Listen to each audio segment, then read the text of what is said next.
এখন সীমান্তের ওপারে গিয়ে সত্য না মিথ্যা বলতে পারবো না, কেউ কেউ বলছেন যে আমি টুস করে ঢুকে পড়বো। তা আপনি গেলেন কেন? আপনাকে যেতে কে বলেছিল? আমরা তো যেতে বলিনি। সময় বলতেন আইন সবার জন্য সমান আর আদালত স্বাধীন।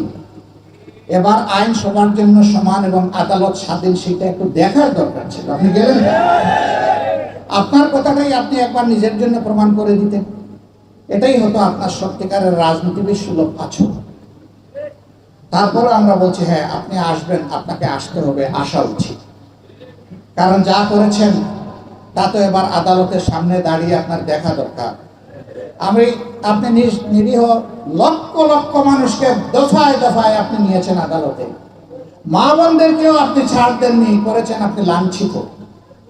আপনি একজন মাসুম, এবার মা বোনদের কষ্টের একটু আপনি অংশীদার হন, আপনাকে আসতে হবে। এরকম আরো যারা আছেন তাদেরও আসা উচিত, এবং এটাই হচ্ছে বিবেকের দাবি, এটাই হচ্ছে মানবতার দাবি। সম্মানিত ভাই বন্ধুগণ, কিন্তু যেই সংগঠনটি সবচেয়ে বড় মজলুম, এই সংগঠন এই দ্বিতীয় স্বাধীনতার উষা লগ্নে ঘোষণা দিয়েছে যে আমরা কারো উপর প্রতিশোধ নেব না। প্রতিশোধ নেওয়ার মানে হচ্ছে আইন হাতে তুলে নেওয়া। আইন যেখানেই হাতে তুলে নেওয়া হয়েছে সেখানেই বিশৃঙ্খলা তৈরি হয়েছে। প্রতিশোধ প্রতিহিংসার জন্ম দেয়, যুগ যুগ ধরে এটা চলতে থাকে। আমরা চাই এই নোংরা কাজের এখানেই পরিসমাপ্তি ঘটুক। তবে ন্যায় এবং ইনসাফের দাবি হচ্ছে যিনি যে অপরাধ করেছেন নির্দিষ্ট অপরাধের জন্য তাকে শাস্তি পেতে হবে, এবং সেইটি আইনি প্রক্রিয়ার মধ্য দিয়ে, বেআইনি ভাবে নয়।